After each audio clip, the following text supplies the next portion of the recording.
Yes गुंडे।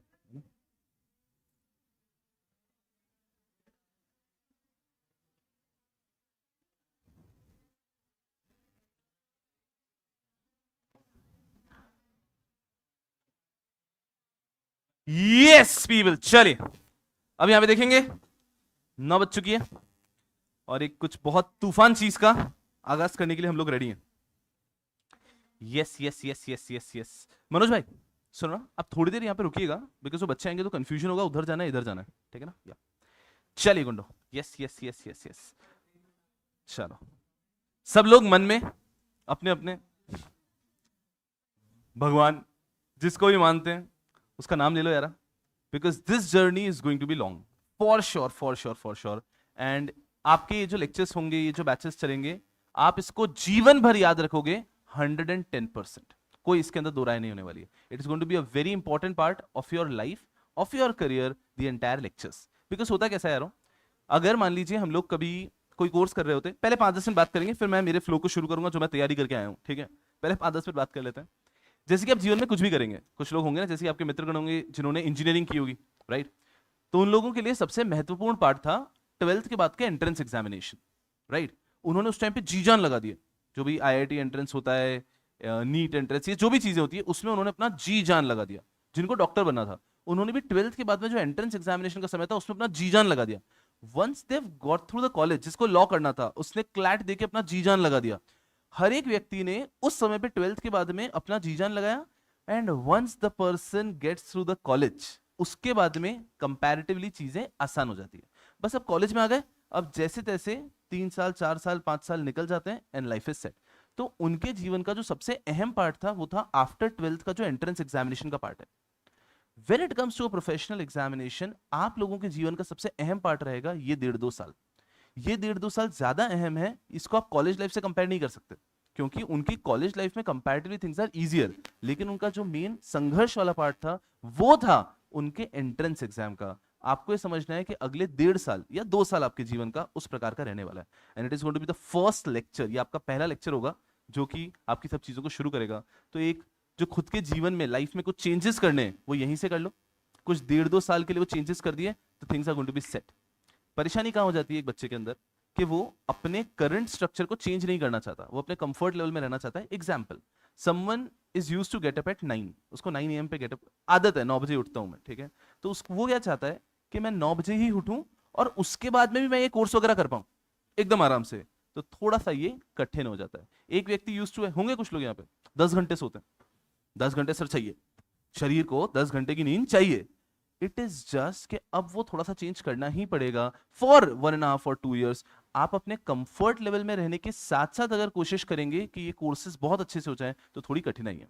तो कोशिश ही करना है। फर्स्ट डे पे क्यों मैं बात कर रहा हूं, आज से ही कोशिश करो कि अपने लाइफ को थोड़ा सा डिसिप्लिन कर दो, थोड़ा सा डिसिप्लिन कर दो। धीरे धीरे धीरे धीरे चीजें सेट होगी and then you love the subject, you love the course and you'll get through very comfortably, very comfortably. कठिन नहीं है, ऐसा नहीं है कि सिलेबस बहुत कठिन है या फिर कोर्स बहुत कठिन है। अभी हम पढ़ाना चालू करेंगे ना तो आपको हर एक चीज समझ में आएगी।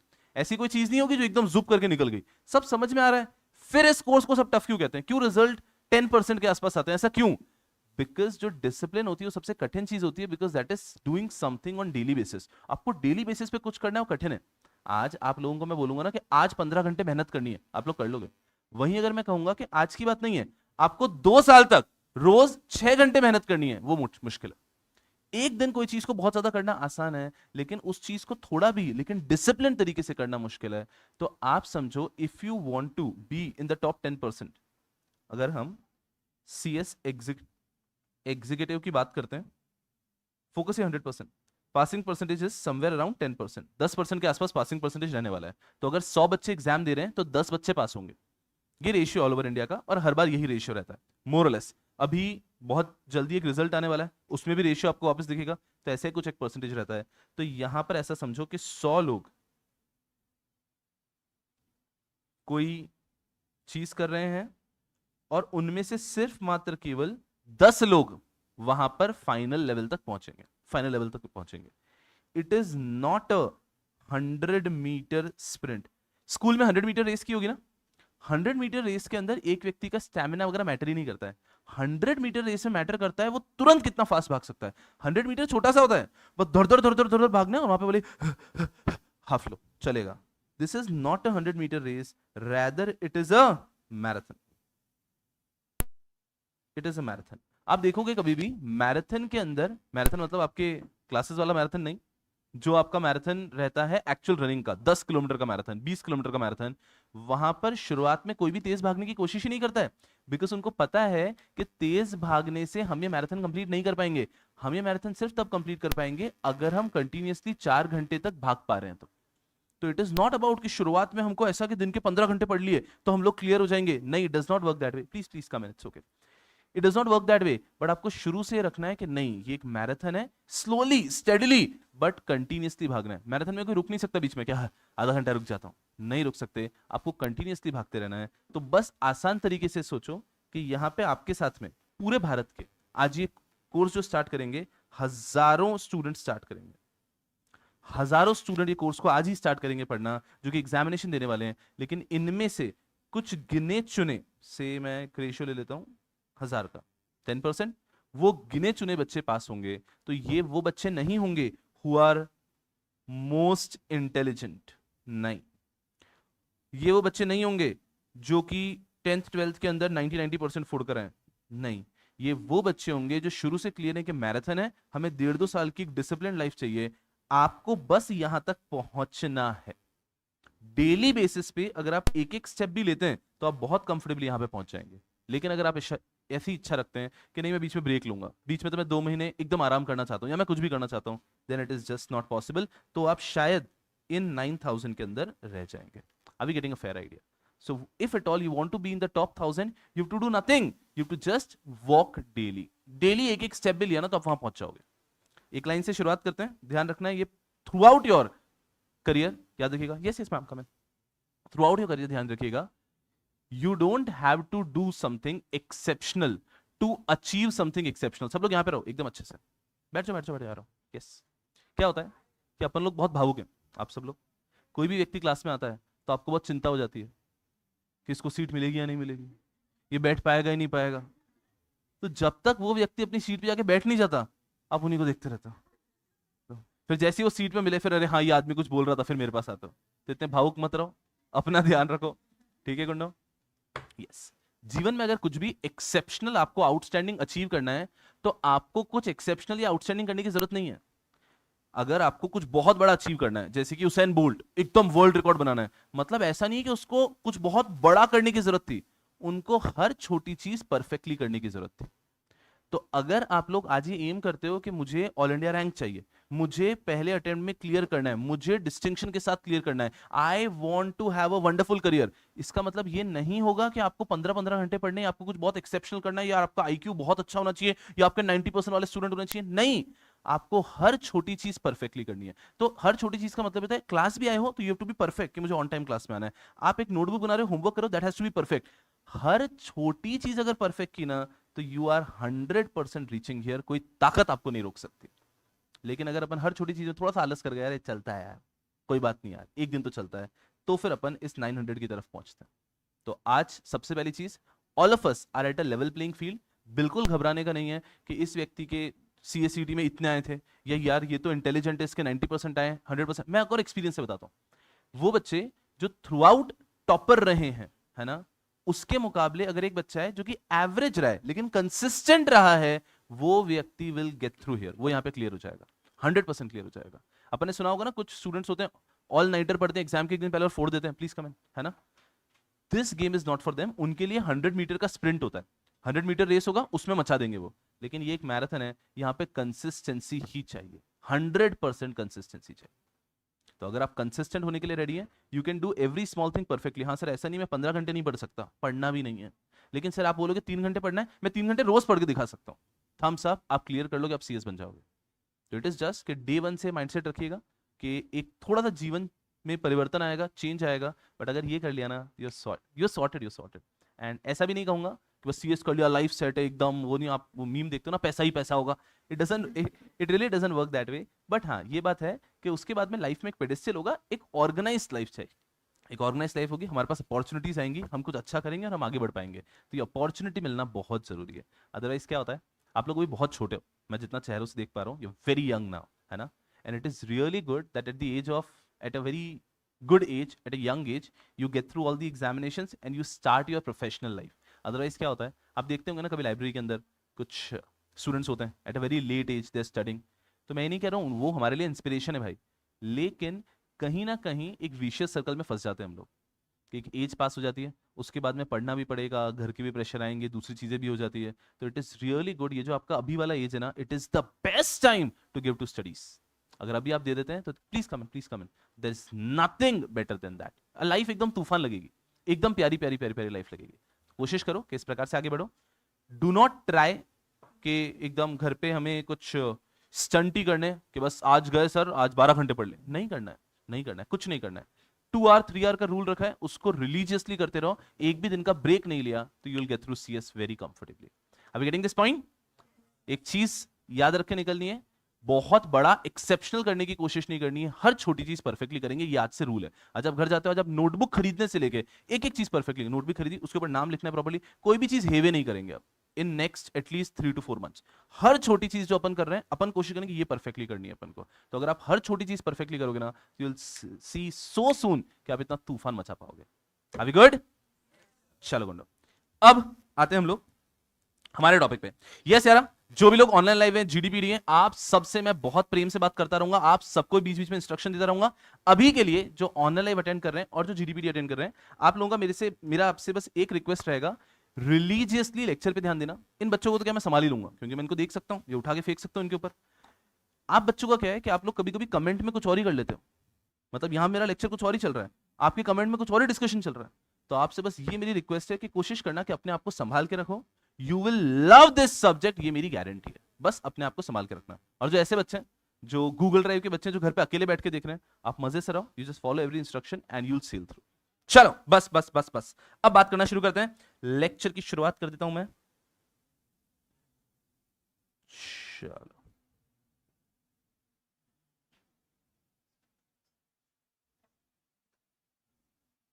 यस, सो आज का लेक्चर सबसे पहले शुरू होगा यार कुछ बेसिक इंस्ट्रक्शंस के साथ, कुछ बेसिक इंस्ट्रक्शंस मस्ती में, ठीक है। एकदम आराम से स्क्रीन पे ध्यान दो। ये इंस्ट्रक्शंस हैं जो through out the batch follow करना है, ताकि हम सब लोग प्रेम से पढ़ाई कर पाए, कोई परेशानी की बात नहीं है, ठीक है। सबसे पहला इंस्ट्रक्शन रहेगा यार, ऑब्वियसली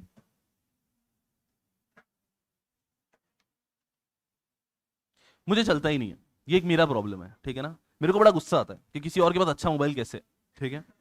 तो मुझे मोबाइल दिखना नहीं चाहिए, सिंपल सी बात, ठीक है ना। और ये ओवर टाइम आपको समझ में आएगा।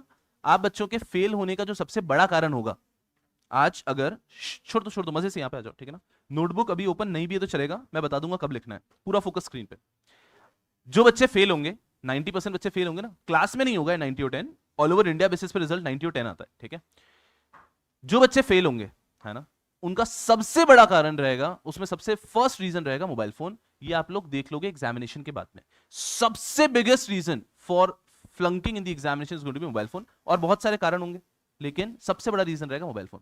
तो कम से कम अभी के लिए मैं आपसे अपेक्षा नहीं करता मोबाइल बंद कर दो, ये स्मार्टफोन हटा के नॉर्मल फोन ले लो, ये अभी नहीं कर पाओगे आप शायद, लेकिन कम से कम जब आपका लेक्चर चल रहा है तब 1 घंटे का मोबाइल फोन का कंप्लीट ब्रेक रहेगा।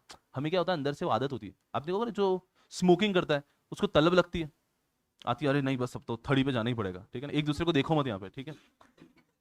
जो व्यक्ति होता है ना जो स्मोकिंग करता है, उसको मतलब वो फ्री हुआ, उसको तो जाना ही पड़ेगा एक बार, ऐसा बस वैसा होता है। आपको समझ में नहीं था, आप भी एडिक्टिव हो, आपके सामने फोन रख दो और कुछ नहीं करना है, ऐसे तलब होती, मैं देख लेता हूँ, देखता हूँ क्या कोई भी एक बार चेक कर लेता हूँ, बस कुछ कुछ करनी नहीं, बस ऐसे करेंगे अपन, ऐसे करने के बाद में स्क्रीन को बंद करके, हाँ ठीक है वापस बैठ गए, 10 मिनट हुए वापस करेंगे।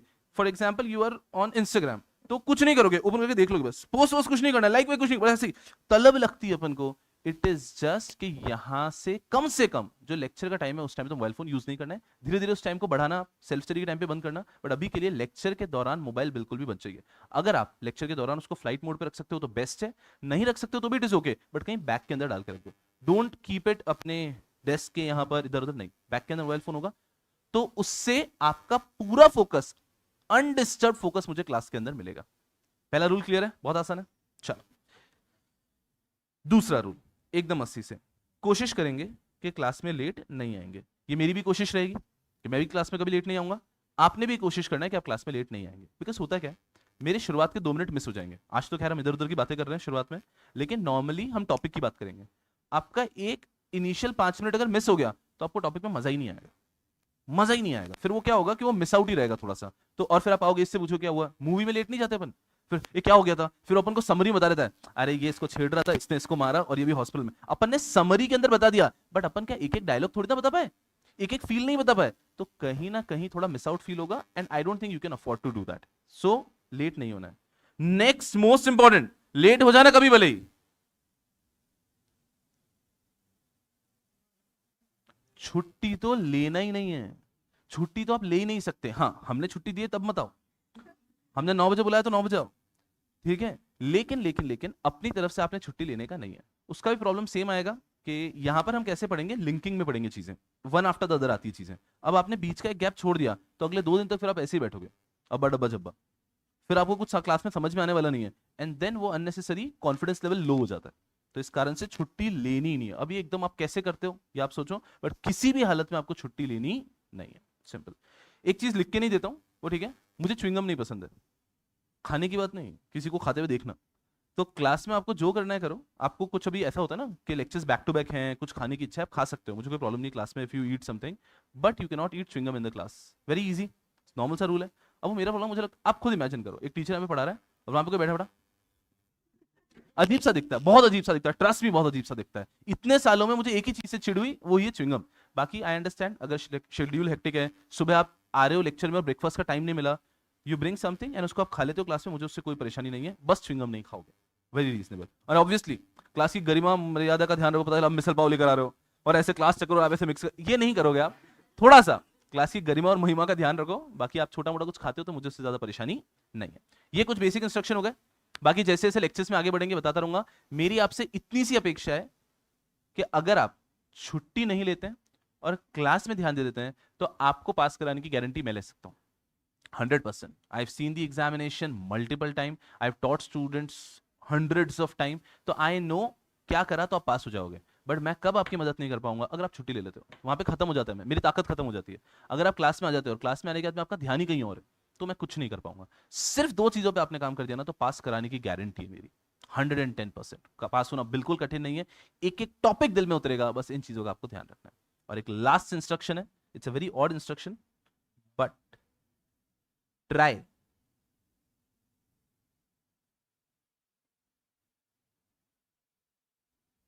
ये कंप्लीट करने दो मेरे को, रुको, ठीक है ना, यहां तक नहीं पढ़ेंगे।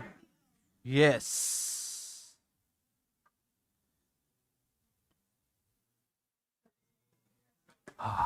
समझ में आ रहा है ना सबको? पता चला सर, आज से ही चालू करेंगे हम, ये आज का होमवर्क दिया ना आपने, सुनना ही। Half knowledge is dangerous, try to fall in love with the subject, ठीक है। सब्जेक्ट से अगर आपको प्यार हो गया ना तो अपने आप आपको इंटरेस्ट आएगा और एग्जाम में स्कोर कर लोगे। आप देखो बचपन में ऐसा हुआ होगा ना, किसी व्यक्ति को मैथ बहुत पसंद है, किसी व्यक्ति को मैथ बिल्कुल नहीं पसंद, ये दो ही है, बीच बीच में नहीं होता कि ठीक ठीक लगता है, ऐसा नहीं होता। इधर यू हेट इट और यू लव इट। कुछ व्यक्ति को इंग्लिश दे लव इट, कुछ व्यक्ति को English they hate it as a subject, बिल्कुल। कुछ लोगों को साइंस एज अ सब्जेक्ट और history as a subject, they love it और दे हेट इट, यही दो होता है।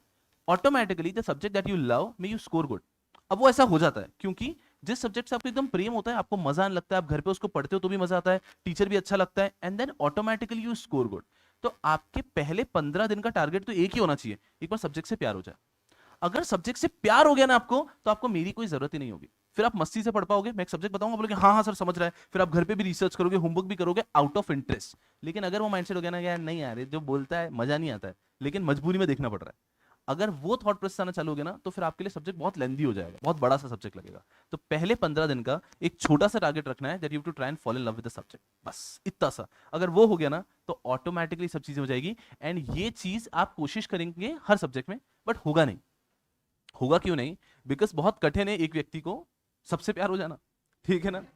एक दो से हो सकता है, दो से भी हो सकता है, कोई परेशानी नहीं है। तो अगर मान लीजिए आपको 3 में से 2 भी सब्जेक्ट ऐसे लगने लग जाते हैं ना, अरे बहुत ही मजा आ रहा है, तो भी ठीक है, तो भी ठीक है, क्योंकि एक सब्जेक्ट तो फिर हम मैनेज कर सकते हैं। बट अगर तीनों में से ऐसा हो रहा है अरे आना पड़ रहा है, उठना पड़ता है, सुबह उठ के ये थॉट नहीं आ रहा है कि अरे कुछ बढ़िया मजा आएगा, नहीं अरे यार जाना पड़ रहा है, तो फिर काफी कठिन हो जाएगा, ये आपको फेस बहुत मुश्किल लगेगा। तो कोशिश करो कि आपको शुरुआत के 15 दिन में सब्जेक्ट में बहुत इंटरेस्ट आए। उसके लिए क्या एक्स्ट्रा कर सकते हैं बताऊंगा, बट कोशिश करो कि इंटरेस्ट आए। बस टारगेट इतना सा होना चाहिए, अभी लोड नहीं, खुद पे बिल्कुल प्रेशर नहीं लेना है कि याद करना है इसको, हमें एग्जाम देना है, अभी कुछ नहीं। पहले 15 डेज का target should be that you should follow in love with the subject, that's it. Subject से प्रेम हो गया तो ऑटोमेटिकली आप मस्ती से आगे बढ़ जाएंगे। चलिए, अब ये इंस्ट्रक्शंस हो चुके हैं। यस, अब डायरेक्टली आते हैं हम लोग नो योर सब्जेक्ट। दो चीजें करते हैं हम, know your teacher, know your subject. पहले नो योर टीचर कर लेते हैं, उसके बाद में आएंगे नो योर सब्जेक्ट पे। हाँ हाँ, my name is Shubham Suklecha, ठीक है। It's been a long time that I have been teaching securities law. I am basically from Rajasthan and then I came to Pune in somewhere around 2011, and it's been more than a decade that I'm into teaching and in Pune. In 2014 I completed my CS. तो CS पहला course था जो मैंने complete किया था 2014 में। 2015 में I completed my CA, chartered accountancy. Parallelly चल रहे थे दोनों courses. CS being a 3 year course वो पहले कंप्लीट हो गया, CA being a 4 year course वो बाद में कंप्लीट हुआ। So 2014 के अंदर I completed my CS, 2015 में I completed my CA, 2016 में I completed my LLB. So parallelly I was pursuing law from the prestigious ILS Law College, कुछ लोगों को पता होगा जो पुणे के हैं, law college. So I was pursuing my 5-year course from that law college. So parallelly ये तीनों कोर्सेज चल रहे थे। 2014 में CS हुआ, 2015 में CA हुआ, 2016 में LLB कंप्लीट हुआ, 2017 में LLM कंप्लीट किया मैंने, specialising in corporate law. Apart from these things, there I had a gold medal, highest marks in the university in corporate law. Apart from it I have done certain 8 to 10 diploma courses जब जब समय मिलता था। तो corporate law हो गया, intellectual property right हो गया, साइबर लॉ हो गया, हर प्रकार का लॉ जो एलएलबी में कहीं पे कवर नहीं हो पाया था वो मैंने डिप्लोमास वगैरह करके कंप्लीट किया था, कवर किया था। And now I am here. The point that I realized as a student while studying all of these law and every aspect of it was that it's actually very interesting. It's very good. It's very interesting. Generally, the approach with which a student study is not so good. जो student का approach होता है वो गलत हो जाता है, इसलिए उसको मजा ही नहीं आता और उसको पढ़ना पड़ता है।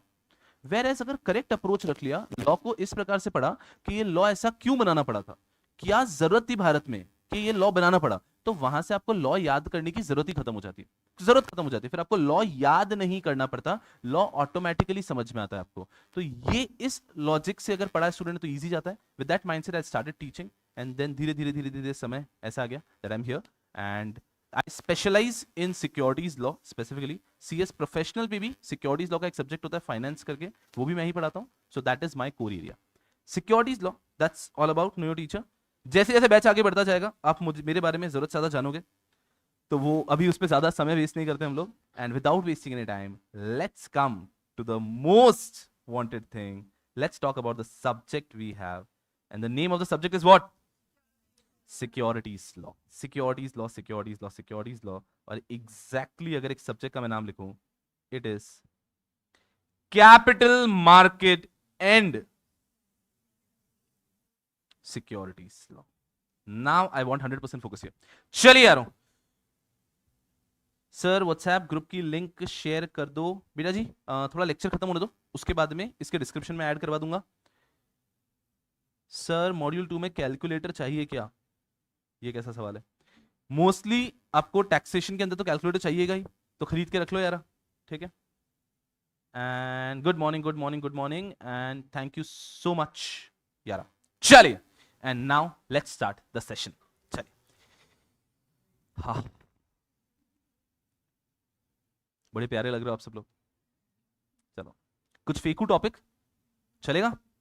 चलो, हाँ। मेरे पढ़ाने का तरीका कैसा है आपको एक आइडिया दे देता हूं। अभी सिक्योरिटीज लॉ के अंदर मैं पहले कुछ दिन बेसिक्स ही पढ़ाऊंगा। बेसिक्स क्यों पढ़ाऊंगा? बेसिक्स इसलिए पढ़ाऊंगा बिकॉज हम सब लोग अलग अलग पेडिस्टल पे, हम सब लोग अलग अलग बैकग्राउंड से आए हैं। तो पहले हम सब लोग एक बैकग्राउंड पे आ जाएंगे, फिर हम लोग आगे बढ़ेंगे। तो पहला चैप्टर शुरू होने के पहले बेसिक्स होगा इतने सालों से। That's how I teach, old syllabus new syllabus सब में वैसा ही। तो पहले कुछ दिन चलेंगे बेसिक्स। बेसिक्स पे बहुत ध्यान से सुनना, ये वो चीजें जो आपको पता होना चाहिए सो दैट आप फिर सिक्योरिटीज लॉ समझ पाएंगे। तो काफी आसान जाएगा, डिफिकल्ट कुछ नहीं होगा, बट पहले कुछ दिन बेसिक्स। जैसे बिल्डिंग बनती है ना, तो बिल्डिंग में अगर फाउंडेशन स्ट्रांग हुई तो बिल्डिंग अच्छी खड़ी हो जाएगी, लेकिन अगर अपना नीचे का फाउंडेशन ही वीक हुआ तो फिर बिल्डिंग का आगे पीछे गिरने का रिस्क रहता है। तो भी हम बिल्कुल जल्दबाजी नहीं करेंगे, एकदम स्लो एंड स्टडी जाएंगे। सबसे पहले हमारा जो आज का टॉपिक स्टार्ट हो रहा है that is basics for capital market and securities law, basics एकदम आराम से। अच्छा, सबसे पहली चीज उसमें सिक्योरिटीज क्या होता है?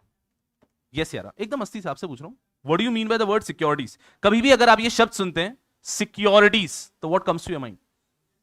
Shares, nice nice nice, shares. और कुछ?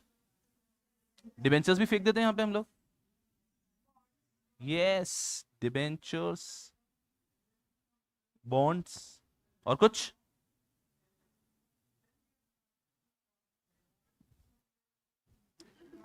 एक्सेट्रा। ठीक है, सिक्योरिटीज जब भी अगर हम सुनते हैं, it's a very wide term, it includes all type of instruments. उसमें शेयर्स आ गए, डिबेंचर्स आ गए, बॉन्ड्स आ गए, और हमने लगा दिया वहां पे एक्सेट्रा। तो हर प्रकार का इंस्ट्रूमेंट यहां पर आ गया। That is what we mean by securities. काफी आसान है, कोई बड़ी बात नहीं है। तो जब भी हम लोग वर्ड यूज करेंगे securities, it means it includes shares, bonds, debentures. कोई भी जो इंस्ट्रूमेंट होते हैं, फाइनेंशियल इंस्ट्रूमेंट्स होते हैं, वो सब यहां पे इंक्लूड हो गए। ठीक है, हमारे दिमाग में हमेशा हम सबसे इंपॉर्टेंट लेके चलेंगे शेयर्स। सबसे इंपॉर्टेंट शेयर्स होते हैं। तो सिक्योरिटी का सबसे पहला प्राइमा फेसी मतलब शेयर्स, किसी कंपनी के शेयर्स।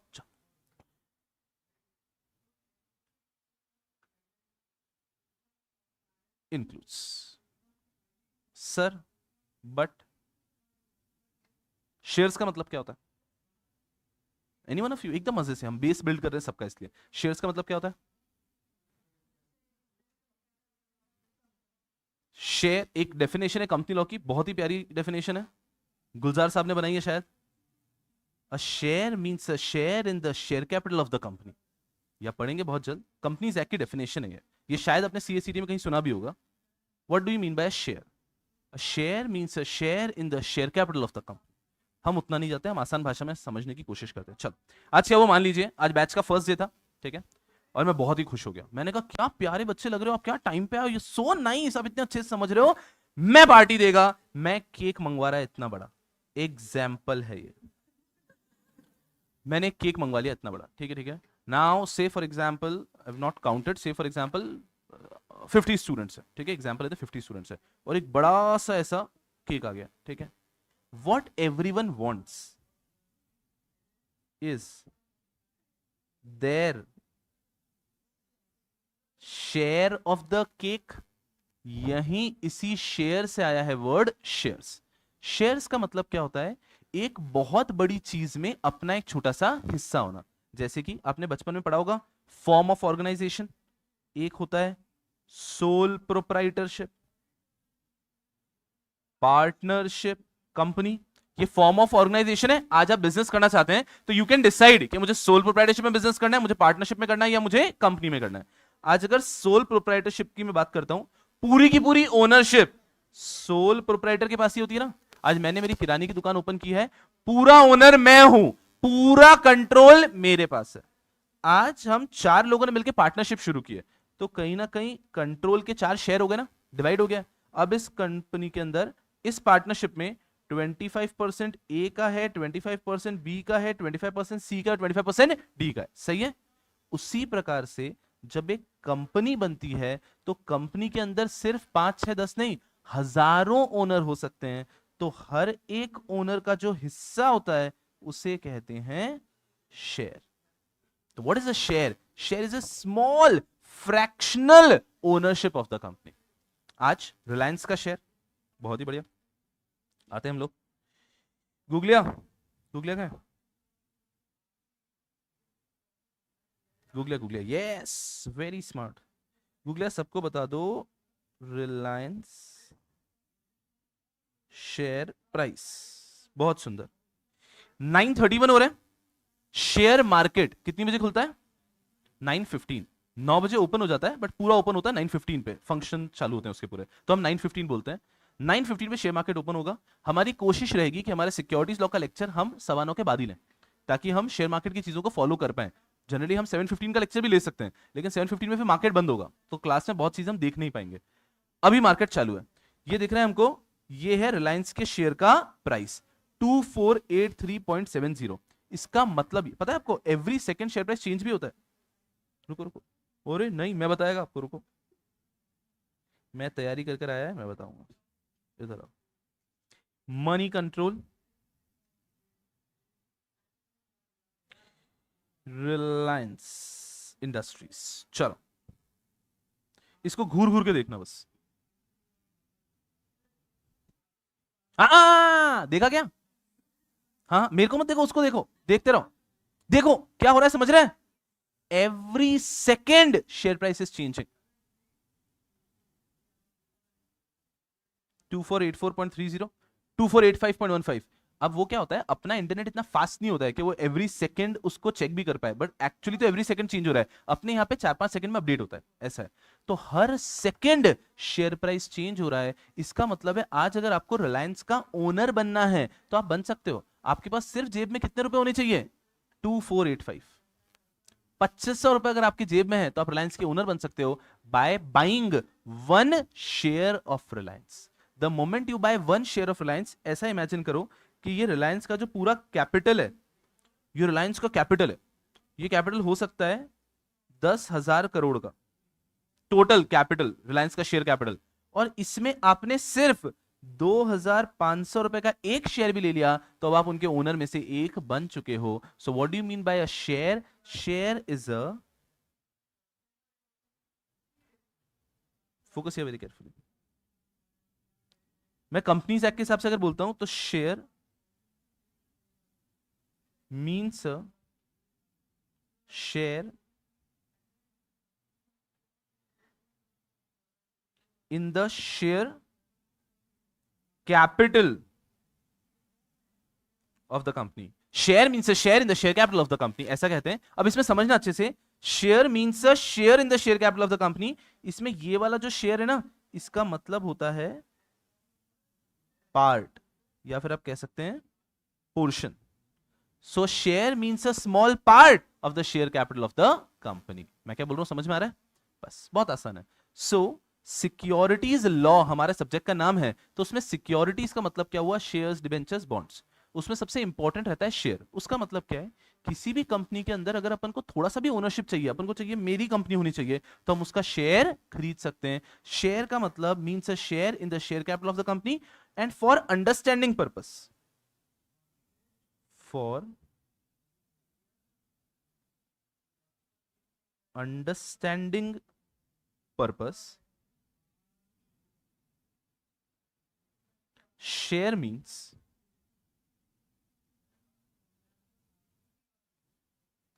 a fractional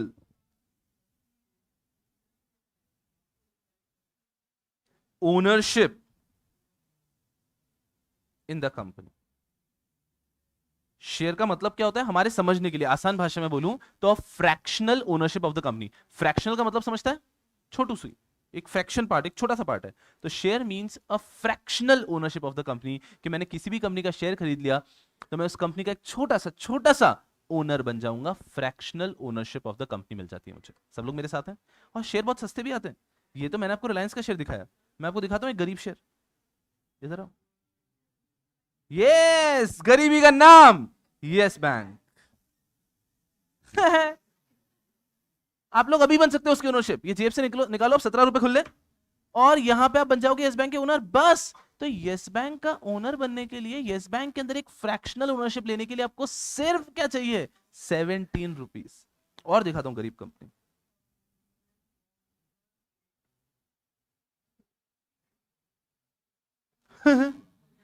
ये आपका वोडाफोन आइडिया कितने में? 8 रुपए में। अरे 10 रुपए देना और बोलना कीप द चेंज। 8 रुपए के अंदर आप उसके ओनर बन जाओगे। You will have that share in your name, you will have that fractional ownership, and that is a share, that is a share. और अभी के टाइम पे, पिछले बहुत सालों से, ऐसा भी नहीं आज हर्षद मेहता स्कैम इतना बड़ा स्कैम हुआ, इतने सालों से share market has always been on peak, and that is why a CS needs to know कि ये शेयर मार्केट का पूरा लॉ क्या है, कानून क्या है। इसलिए आपका सब्जेक्ट है सिक्योरिटीज लॉ, कि जो सिक्योरिटीज हैं, और सिक्योरिटीज में से भी सबसे इंपॉर्टेंट है आपका शेयर। बाकी सारी सिक्योरिटी भी देखेंगे हम, लेकिन हमारा सिलेबस का 90% फोकस किसके ऊपर रहता है? शेयर पे, बिकॉज शेयर ही सबसे अहम है। तो आज शेयर का मतलब एक स्मॉल फ्रैक्शनल ओनरशिप है, ठीक है। And now if I right this word अब आपके लिए आसान होगा, सिक्योरिटीज लॉ। हमारा जो सब्जेक्ट की समरी नाम कहते हैं हम सिक्योरिटीज लॉ, इसका मतलब हम पढ़ने क्या वाले हैं, we are going to study law which is applicable on securities.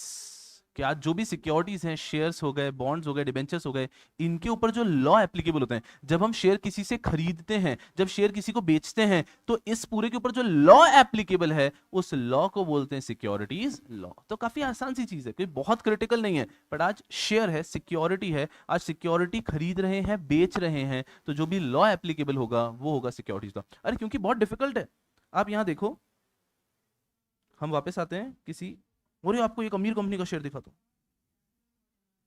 तूफान, एक शेयर है। अभी आप जेब में हाथ डाल रहे थे ना वोडाफोन आइडिया के टाइम पे, निकाल लो हाथ जेब से, ठीक है, 1,07,931 का एक शेयर है। ले लो इसकी फ्रैक्शनल ओनरशिप ले लो फिर, ये कहां का फ्रैक्शन हुआ है। So this is how it is. Now now now in सबके ऊपर लॉ क्यों रखना पड़ता है। अभी तक मैंने आपको जो इंफॉर्मेशन दी उससे एक लेमैन क्या ओपिनियन बनाएगा, वो ओपिनियन बनाएगा वोडाफोन आइडिया छोटी कंपनी है, यस बैंक उससे थोड़ी सी बड़ी कंपनी है, रिलायंस उससे थोड़ी सी बड़ी कंपनी है, एंड एमआरएफ सबसे बड़ी कंपनी है। फोकस करना अच्छे से। अभी तक जो मैंने आपको दिखाया उससे आप ओपिनियन क्या बनाओगे, एक लेमैन क्या ओपिनियन बनाएगा कि सर ये जो वोडाफोन आइडिया इसकी तो बात ही मत करो सर, छोटू सी कंपनी। उसके बाद में हमने देखा यस बैंक, ये सर थोड़ी बड़ी कंपनी है, रिलायंस सर ये अच्छी खासी बड़ी कंपनी है, और सर एमआरएफ तो सर बहुत ही बड़ी कंपनी है। ये आप ओपिनियन बना लोगे, this is a wrong opinion, ये गलत ओपिनियन है। एक शेयर के प्राइस से आप ये जज नहीं कर सकते कि कंपनी कितनी बड़ी है। सर ऐसे कैसे, इसी के लिए बनाया गया है सिक्योरिटीज लॉ, ताकि धीरे धीरे ग्रेजुअली हम सीखेंगे तो फिर सर हम जज कैसे करें। एक कंसेप्ट आएगा मार्केट कैपिटलाइजेशन। अगर मार्केट कैपिटलाइजेशन के बेस पे जाओगे तो सबसे बड़ी कंपनी है रिलायंस, एमआरएफ रिलायंस की आधी भी नहीं, Reliance is the biggest company. पर सर एक शेयर तो 2500 का है, ये आप धीरे धीरे समझोगे, and that is why we need securities law. Otherwise एक नॉर्मल पर्सन, लेमैन अपना ओपिनियन ही गलत बना देगा शेयर मार्केट को लेके कि ये छोटी कंपनी बड़ी company. It does not work that way, ऐसे काम नहीं चलता है। हमें बहुत क्रिटिकल एग्जामिनेशन करने के बाद डिसाइड कर पाएंगे कि कौन सी कंपनी बड़ी है, कौन सी कंपनी छोटी है। एकदम सिंपल। तो what is security law in simplest of the language, law which is applicable on securities. तो आज आप सिक्योरिटीज को खरीदेंगे, बेचेंगे, आज कोई कंपनी बोनस इशू करेगी, एक कंपनी नया आईपीओ लेकर आएगी। आपने सुना होगा न्यूज में, जैसे कि बोट है, boat Aman Gupta, boat will be coming up with their IPO. तो वो आईपीओ क्या होता है, आईपीओ के अंदर क्या क्या लॉज एप्लीकेबल है, क्या कोई भी कंपनी आईपीओ ला सकती है क्या, ये सब चीजें पढ़ते हैं हम सिक्योरिटीज लॉ में। तो आसान भाषा में ये वो लॉ है विच इज एप्लीकेबल ऑन सिक्योरिटीज। अब सिक्योरिटीज को आप इशू करेंगे तो भी ये लॉ आएगा पिक्चर में। जैसे कि बर्गर किंग, पता है सबको, एफसी रोड पे जाते हैं, आई थिंक एफसी पे, जीएम एफसी पे, एफसी रोड पे जाते रहेंगे, कुछ बीच में आपको राइट हैंड साइड एक रेस्टोरेंट दिखेगा, वहां पर आपको दिखेगा बर्गर किंग। सो मैकडी जैसे ही रेस्टोरेंट, ठीक है। बर्गर किंग आज से कुछ 2 से 3 साल पहले अपना पब्लिक इशू लेकर आया। पब्लिक इशू का मतलब, बर्गर किंग आया मार्केट में और बोला कि मुझे पैसों की जरूरत है और मैं मेरे शेयर्स इशू करना चाहता हूं। वन शेयर इज से फॉर एग्जांपल फॉर 1700 और आप में से कोई भी चाहे तो वो खरीद सकता है।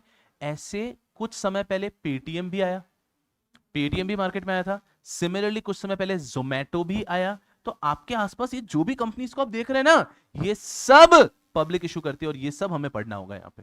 ये सब पढ़ना होगा कि अगर कोई भी कंपनी आके बोलती है कि हमें शेयर इशू करके पैसा चाहिए, तो वो आसान चीज नहीं है, उसमें hundreds and thousands of compliance involve है।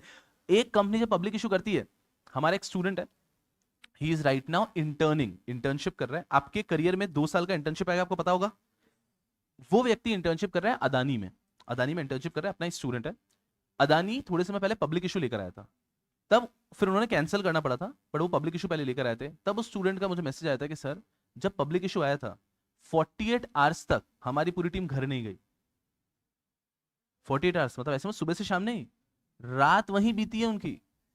48 आवर्स तक पूरी टीम ऑफिस में ही रही है, जो 5-6 घंटे सोना था वहीं सोए, खाना पीना सब वहां किया है, तब जाके वो पब्लिक इशू लॉन्च कर पाए। सो पब्लिक इशू लॉन्च करते time there are thousands of compliance, वो सब कंप्लायंस आप पढ़ोगे in the subject of securities law, कि एक कंपनी पब्लिक इशू कैसे कर सकती है। अरे बिकॉज इंडिया में फ्रॉड हुए हैं।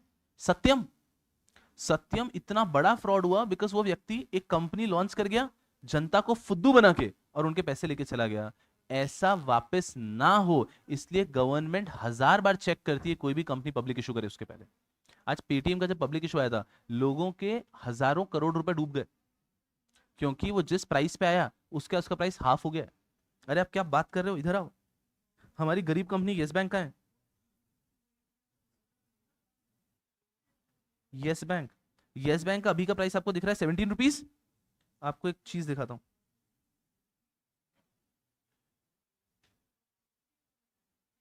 ये टाइमलाइन समझती है ना, ये प्राइस की टाइमलाइन है। जैसे कि नीचे आपको दिख रहा है फरवरी मार्च अप्रैल मई जून दिख रहा है सबको, और ऊपर प्राइस दिख रहा है। राइट हैंड साइड पे देखो आपको दिख रहा है 15 16 17 18 19 20 21। सब लोग कैच कर लो, टेक 10 सेकेंड्स। नीचे मंथ्स दिख रहे होंगे और ऊपर उस कॉर्नर में आपको प्राइस दिख रही होगी 15 16 17 18। इसका मतलब क्या है, in the month of February के पहले जनवरी, जनवरी के मंथ में यस बैंक का शेयर का प्राइस वाज मोर देन 21।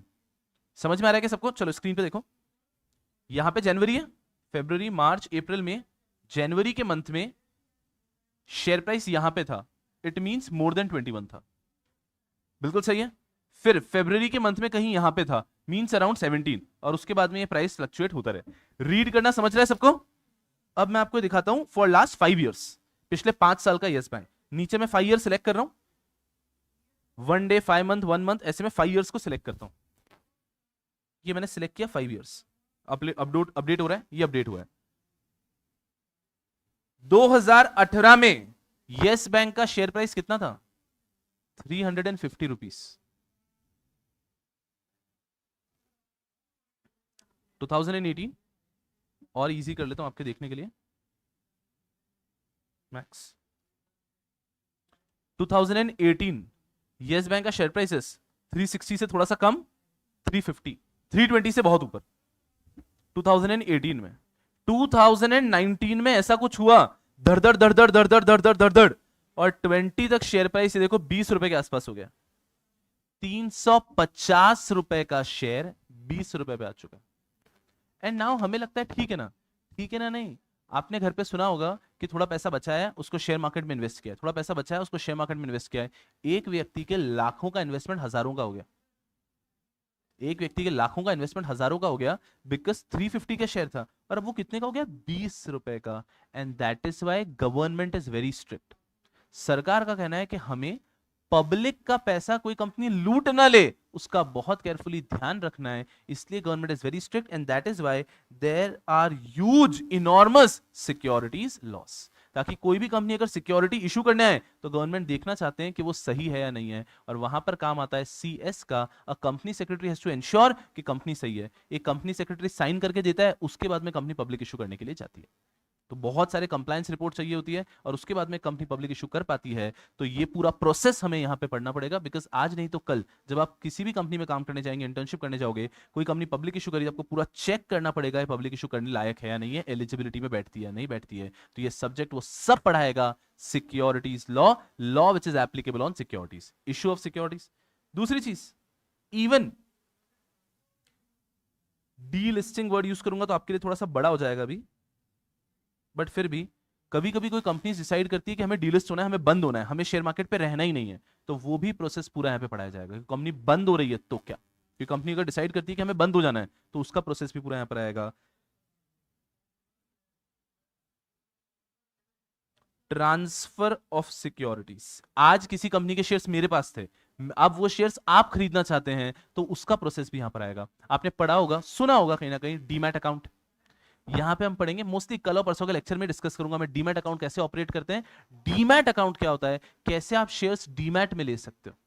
तो ये पूरा प्रोसेस भी यहां पे आएगा, शेयर का ट्रांसफर। ऐसे सिक्योरिटीज को लेके जितनी चीजें होती है, एक मस्त वर्ड है उसको यहां पे भी लिख देता हूं, सिक्योरिटी को लेके जितनी चीजें होती है वो सब चीजों के ऊपर जो लॉ एप्लीकेबल है वो हम यहां पर पढ़ते हैं। तो as a teacher I can not directly teach you the law. पहले मुझे आपको पढ़ाना पड़ेगा शेयर मार्केट, कि शेयर मार्केट कैसे ऑपरेट होता है, फिर बताऊंगा कि इसके ऊपर कैसा कैसा लॉ आता है, तब वो दिमाग में बैठेगा। So this is the entire subject. एकदम सिंपल, हमने 3 शब्द देखे आज। Securities, securities means shares, bond, debentures. उसमें स्पेसिफिकली शेयर्स क्या होता है? Shares in easy language is fractional ownership of a company. आज मैं येस बैंक का एक शेयर लेता हूं, मतलब मैं येस बैंक का ओनर हूं, भले ही छोटा सा ओनर हूं, लेकिन मैं ओनर हूं येस बैंक का। सिक्योरिटी लॉ मतलब सब्जेक्ट क्या है? ये कुछ नहीं है, it is the law which is applicable on securities. Shares issue करना, शेयर्स बायबैक करना, इन सब के ऊपर जो लॉ आता है दैट इज सिक्योरिटीज लॉ। चलो एकदम आराम से।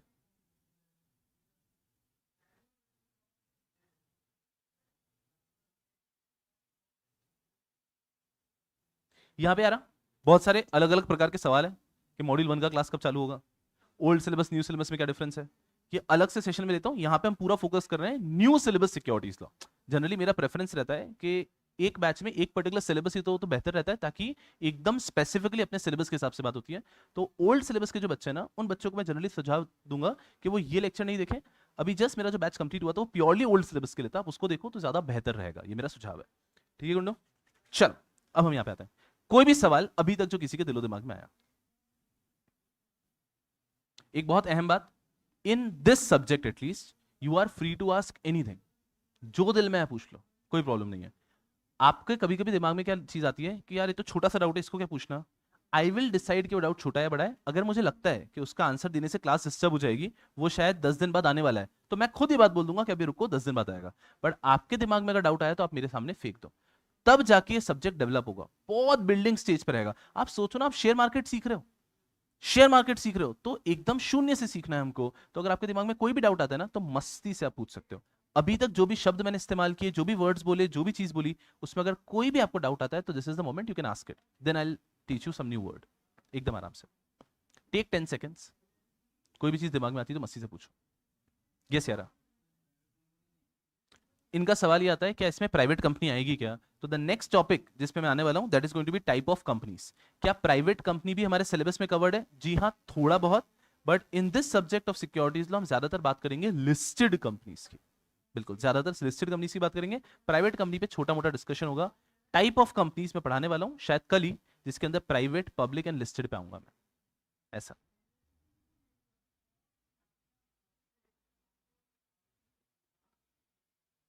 चलो एक टाइप का सवाल जो आप नहीं पूछ सकते, स्पेशली जीडीपीडी, ये बच्चे तो नहीं पूछेंगे सर कौन से शेयर में इन्वेस्ट करने का। मैं नहीं देता हूं एडवाइस, मैं उल्टी एडवाइस दे दूंगा।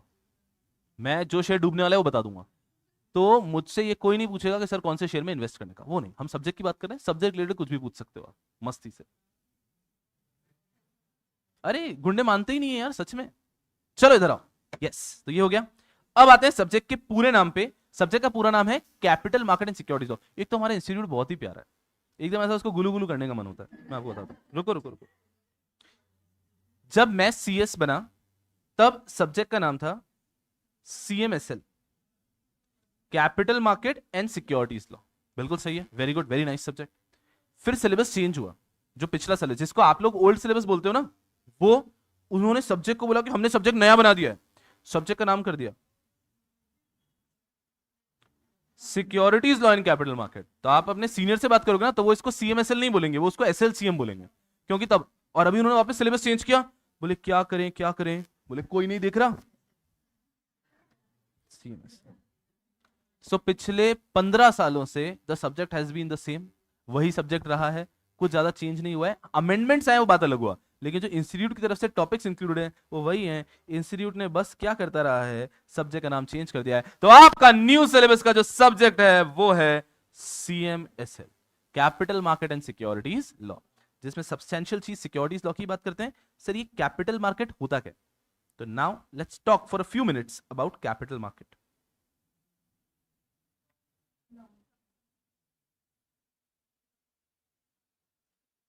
कैपिटल मार्केट, चलो क्या कहना चाहते हो आप लोग? लॉन्ग टर्म इन्वेस्टमेंट्स होते हैं यहां पे, ठीक है। रिस्क होता है यहां पे, बिल्कुल सही बात है, रिस्क तो होता ही है यार, रिस्क है तो ठीक है। चलो कैपिटल मार्केट का मतलब क्या है? कुछ भी नहीं, इट्स अ मार्केट प्लेस। और बहुत सुंदर चीज है, इधर आओ, अरे आपको मजा आएगा देखना। It's a market place for buying and selling of securities. अरे OLX है और कुछ नहीं है, एकदम आराम से आना। What is OLX? OLX हम सबको पता है? नहीं, मैं डेमो देके बताएगा। गूगल नहीं होता तो पता नहीं मैं क्या करता, मुझे कभी कभी लगता है। इधर आ जाओ, OLX बेच दे। इधर आओ, इधर आओ, इधर इधर आओ। चलो, OLX सबसे पहली चीज क्या दिख रही है हमको यहाँ पे? अभी एक आदमी टाइल बेच रहा है 100 रुपए की। हे भगवान यार, गजब करते हैं लोग। चलो अपन क्या लेंगे, अपन कोई भी एग्जांपल ले लेते हैं। For example this particular Wagner. चलो नाउ ये OLX में हमको वैगनर दिख रही है। मारुति सुजुकी वैगनर आर 2009 का मॉडल है, 2,35,000 का इनका प्राइस है। पेट्रोल वेरिएंट है, 76,241 किलोमीटर चली हुई है। मैनुअल ट्रांसमिशन है, ऑटोमेटिक नहीं है। सेकंड ओनर है, मतलब ये जो बेच रहा है इसने भी शोरूम से नहीं खरीदी थी, इसने भी सेकंड हैंड खरीदी है, ठीक है। और ये अपन को थर्ड हैंड बेच रहा है, तो ये सेकंड ओनर है। कहाँ लोकेशन है? मंगलवार पेट, पुणे। इसने पोस्ट कब किया है? 1 अगस्त को। और भी इंफॉर्मेशन है, ये सब नहीं पढ़ेंगे, हमें लेनी थोड़ी ना है, ठीक है। But what is this? This is nothing but a person who has a car, he is giving us the details of the car and saying ले लो ना, he wants to sell. OLX का इसमें क्या रोल है? OLX एक market place है जहां पर सेलर आके पोस्टिंग करते हैं और हम जैसे बायर वहां जाके घूमते हैं ऐसे। और अगर हमें कोई भी चीज पसंद आती है तो हम उस व्यक्ति से कनेक्ट करके इस कार को ले सकते हैं। बिल्कुल सही है। तो OLX क्या हो गया? एक मार्केट प्लेस हो गया जो कि एक्सचेंज करवा रहा है, सिर्फ बायर और सेलर को मिलवा के एक्सचेंज कर रहा है। कैपिटल मार्केट यही है और कुछ भी नहीं है। कैपिटल मार्केट एक ऐसा मार्केट प्लेस है, कैपिटल मार्केट ये एक ऐसा मार्केट है जहां पे लोग सिक्योरिटीज का एक्सचेंज कर लेते हैं। बस डिफरेंस इतना सा है कि यहां पे आके आप ये नहीं बोल सकते कार बेचनी, घर लेना है, मोबाइल चाहिए। यहां पर आप सिर्फ क्या बेचने या खरीदने आ सकते हो? शेयर्स, डिबेंचर्स, बॉन्ड्स, मतलब सिक्योरिटीज। तो कैपिटल मार्केट, ये हमारे आसपास जो पूरा मार्केट दिख रहा है वो कैपिटल मार्केट ही है। मनी कंट्रोल एक कैपिटल मार्केट ही है जहां पर हम किसी भी कंपनी का कैपिटल मतलब शेयर्स ले सकते हैं। तो एक ऐसा मार्केट जहां से हम शेयर्स को खरीद सकते हैं, बेच सकते हैं, that is known as capital market. बहुत इजी, इसलिए इसका सिंपल एक्सप्लेनेशन हो जाता है market place for buying selling securities. एक और चीज कर देता हूं, मार्केट प्लेस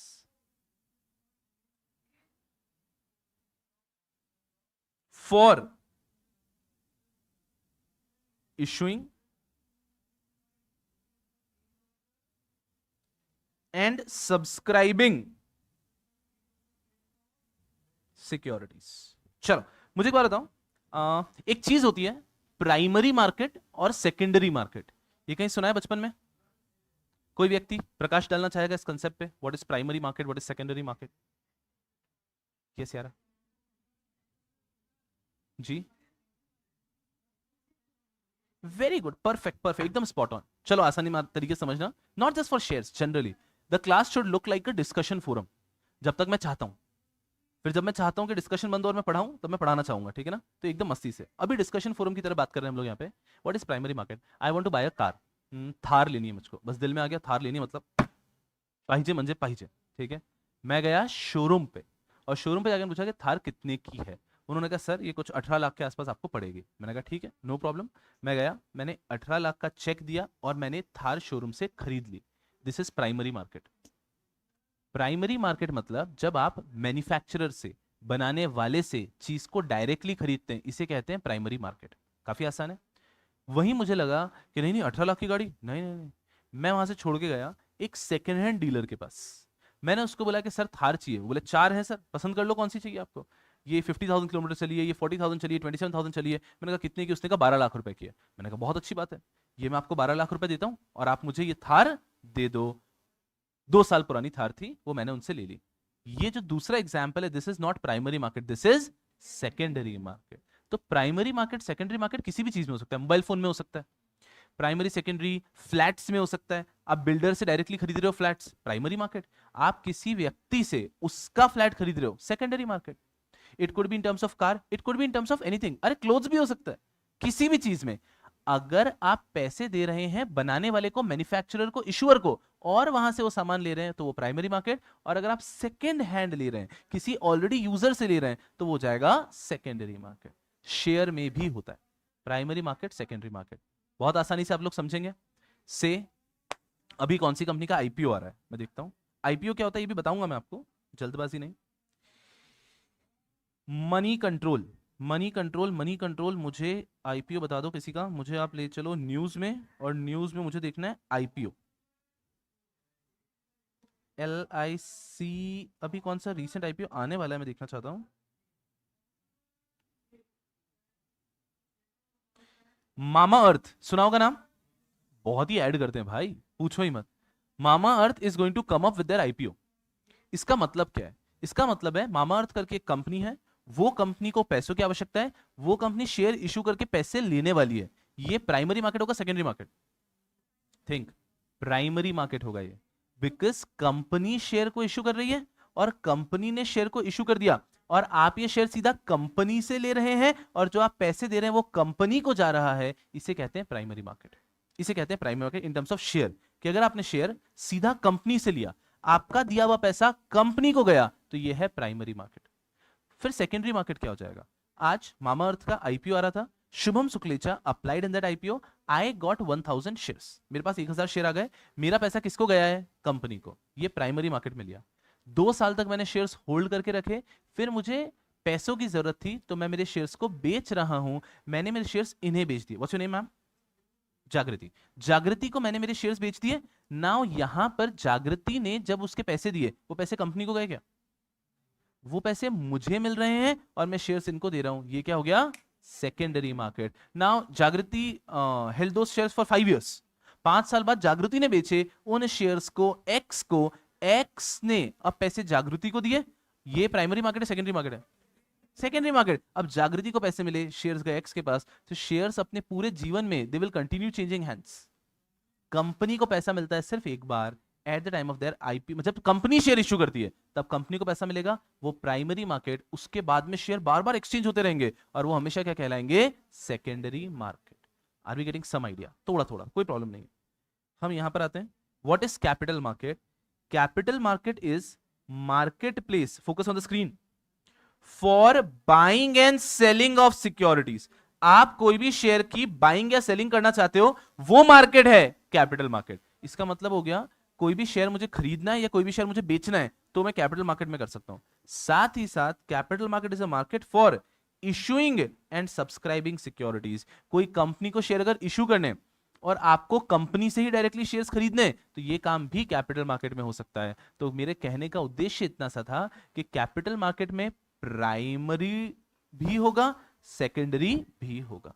अगर आपको सीधा कंपनी से शेयर खरीदना है, वो भी प्राइमरी, वो भी कैपिटल मार्केट में आएगा, वो भी पढ़ेंगे हम।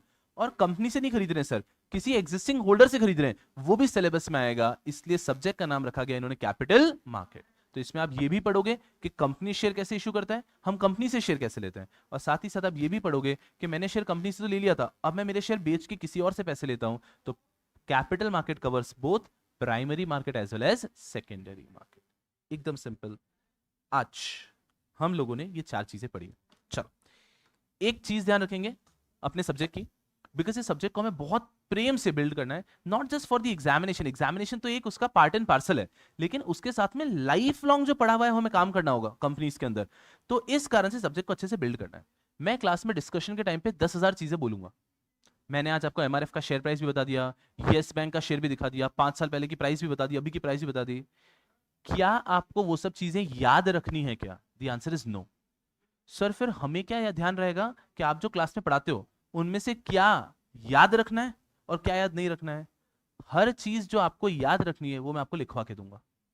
तो आपके लिए लेक्चर की समरी क्या होनी चाहिए? लेक्चर पूरा अच्छे से सुनना है, फिर जो भी लिखवा के दिया उसको घर जाके देखना है, मुझे ये समझ में आ रहा है, आ रहा है, मतलब थम्स अप, आप मेरे पेस के हिसाब से पढ़ रहे हो। तो क्लास में मैं जो भी चीजें बोलता हूं वो बिल्डअप होता है। बिल्डअप समझते हैं, बैकग्राउंड होता है। वो आपको याद रखने की जरूरत नहीं है। आपको याद नहीं रखना है कि येस बैंक की शेयर प्राइस 350 था और अब 300 हो गया, नहीं याद रखना है। बट आपको ये जरूर याद रखना है जो जो चीजें स्क्रीन पे लिखी हुई है। तो हम क्लास का डिस्कशन ऐसे रखेंगे, क्लास में बहुत चीजें डिस्कस करेंगे, बट जो चीजें मुझे लगता है कि आपको नहीं ये तो याद रखना है, आपको ये पता होना चाहिए, ये आपको ध्यान रखना है, वो चीजें हम लिख के रखेंगे ताकि आप बड़े क्लियर रहो कि आज का लेक्चर मुझे समझा है नहीं समझा है, मैं कैसे फिगर आउट करूं। तो आप ये पेज ओपन करोगे, जो जो लिखा है वो सब समझा है, मतलब आज का लेक्चर मुझे समझा है। As easy as that. Are we understanding? अभी तक जो भी चीजें डिस्कस की उसमें कोई भी क्वेरी मस्ती से पूछो यार, एकदम मजे में, एकदम मजे में। एज आई सेड, क्लास में लेक्चर के अंदर डाउट पूछना बहुत जरूरी हो जाएगा।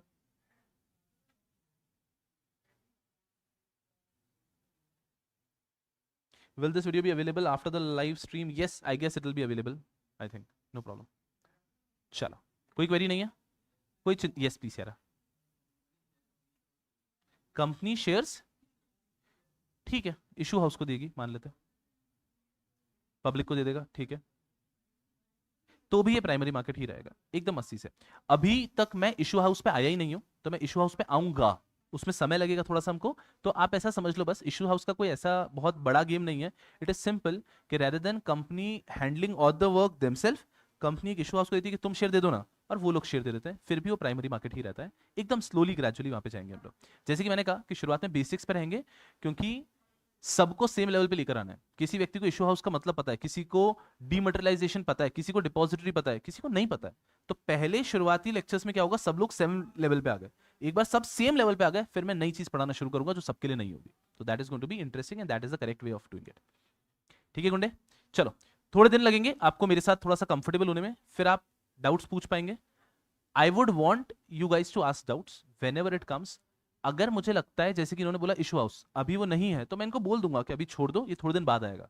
लेकिन अगर आपके दिमाग में कोई चीज आती है, तो it is very important for you to throw that topic, and it is very important for Google drive pen drive students also, because आप बच्चे यहाँ पर हैं, there will be thousands of students जो कि ऑनलाइन पढ़ेंगे, तो उनके लिए आपके पूछे हुए डाउट ही तो बेस बनते हैं।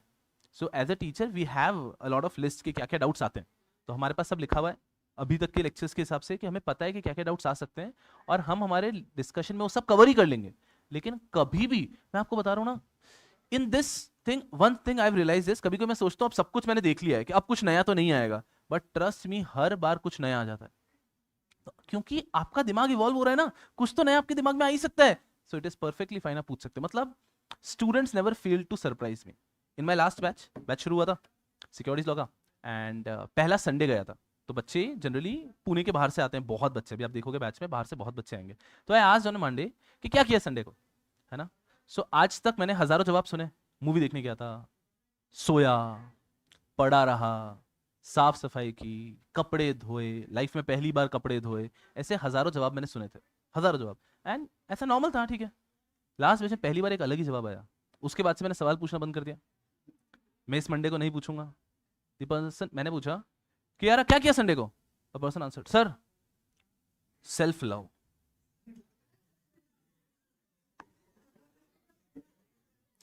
मैंने कहा प्लीज इलैबोरेट।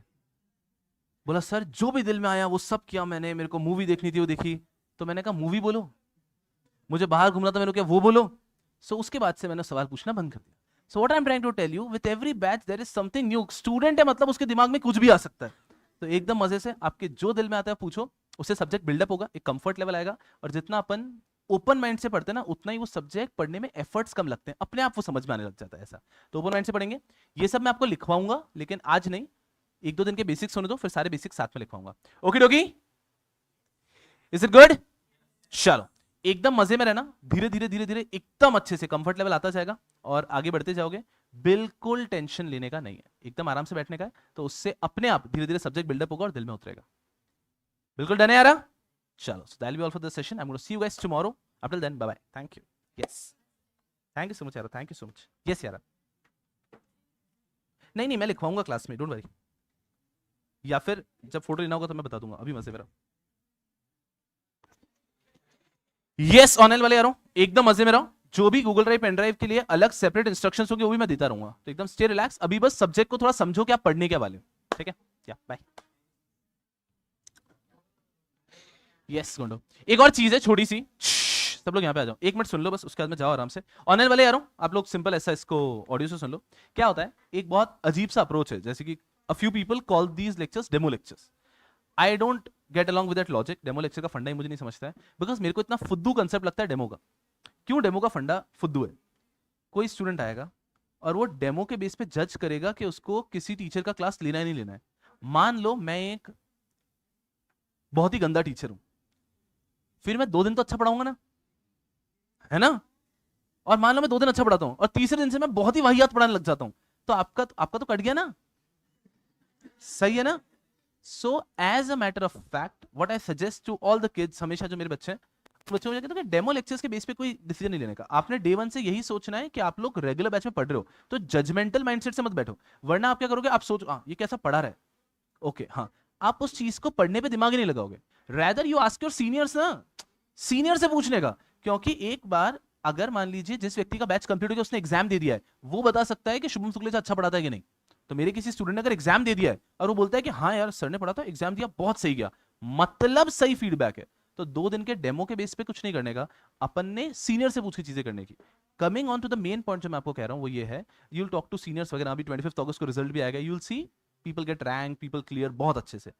आप लोगों को मैं क्यों कह रहा हूं, क्योंकि कुछ बच्चे क्या गलती करेंगे, 10 दिन निकाल देंगे इसी में, ये कैसा पढ़ा रहा है, ये ठीक पढ़ा रहा है, वो कैसा पढ़ा रहा है, वो ठीक. Don't do that, don't do that. You sitting here, sit with that mindset कि भाई ये रेगुलर बैच ही चल रहा है. आप ये माइंडसेट में मत रहना कि ये तो हमारा प्रीलिम चल रहा है. सिलेबस जैसे कि जिन बच्चों का सीएससीटी का रिजल्ट बाकी है, रिजल्ट आएगा फिर वापस शुरू होगा, फिर कुछ वापस शुरू नहीं होगा. टाइम नहीं है आपके पास इतना कि अभी मैं बेसिक्स पढ़ाऊंगा फिर नए बच्चे आएंगे, बोलूंगा अरे यार चलो आज वापस बेसिक्स. नहीं, हम लोग बेसिक्स पढ़ेंगे, बिल्डअप करेंगे, पहला टॉपिक शुरू करेंगे और स्लोली एंड ग्रेजुअली सब्जेक्ट को आगे लेके चले जाएंगे. बिकॉज अगर हमें दिसंबर अटेम्प्ट देना है और दिसंबर अटेम्प्ट अपन को क्लियर करने के उद्देश्य से देना है, तो हमें अभी से फुल फ्लेजेड पढ़ाई चालू करनी है. So don't sit with that mindset कि हम जज करेंगे फिर. नहीं, ये रेगुलर लेक्चर चल रहा है, आज जो पढ़ा वो बेस बनेगा, मैं मेरे अगले 10 लेक्चर में उसका रेफरेंस लूंगा. ये कैपिटल मार्केट मतलब क्या, जहां पे शेयर्स की खरीदी बेची की जाती है, परफेक्ट. सिक्योरिटी का मतलब क्या, सिक्योरिटीज पे, सिक्योरिटीज मतलब शेयर डिबेंचर सब कुछ. तो जो आज पढ़ाया उसका बेस आएगा. तो don't see it like these are trial classes and then the regular classes will start. No, the regular classes have started. अभी क्लियर? दिसंबर अटेम्प्ट एकदम सिर पे, आपको पता भी नहीं चलेगा. ये ऐसा वो आप देखते हो ना इंस्टाग्राम पे क्या रील बनती है ऐसा न करके, ऐसे वो सीन चेंज होता रहता है. बस आप ये देखना August, September, October and then just immediately December will come up. So believe that your regular lectures have started and study with that mindset. Now मैं बोलना रुक जाता हूं, ठीक है, और बाय.